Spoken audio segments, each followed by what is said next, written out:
Good afternoon. I'm Brian Reagan. This is Tyler Kelly. And we welcome you to our midday meditation. Today we're in Matthew chapter 16, verses 13 through 20. Go ahead, Tyler. Now when Jesus came into the district of Caesarea Philippi, he asked his disciples, "Who do people say that the Son of Man is?" And they said, "Some say John the Baptist, but others Elijah, and still others Jeremiah or one of the prophets."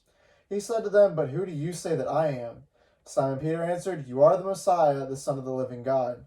And Jesus answered him, "Blessed are you, Simon, son of Jonah, for flesh and blood has not revealed this to you, but my Father in heaven. And I tell you, you are Peter, and on this rock I will build my church, and the gates of Hades will not prevail against it. I will give you the keys of the kingdom of heaven, and whatever you bind on earth will be bound in heaven, and whatever you loose on earth will be loosed in heaven."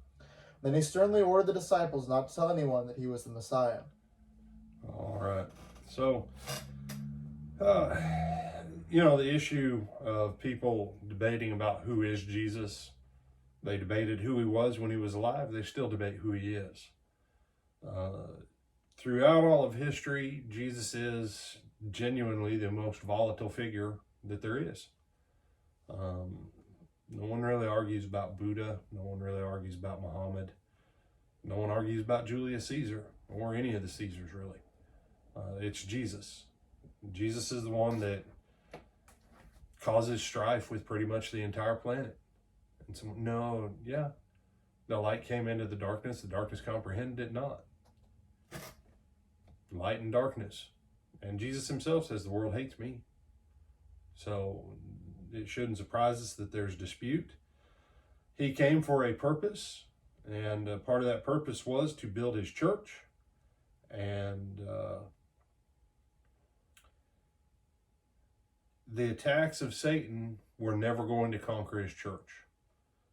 It's not the gates of the church, it's the gates of Hades, or the gates of hell shall not prevail against it. The church and the kingdom of the devil have been at odds from the moment the church was founded. And we need to take ownership of the fact that church was here before us. The church will be here after us. The church will go into eternity. And without the church, none of the saints under the Old Testament or the patriarchs, none of them will be made complete without the church. So, do you have any thoughts on this one, my brother? No, sir. All right, with that, I'm Brian Reagan. This is Tyler Kelly. And we bid you good afternoon.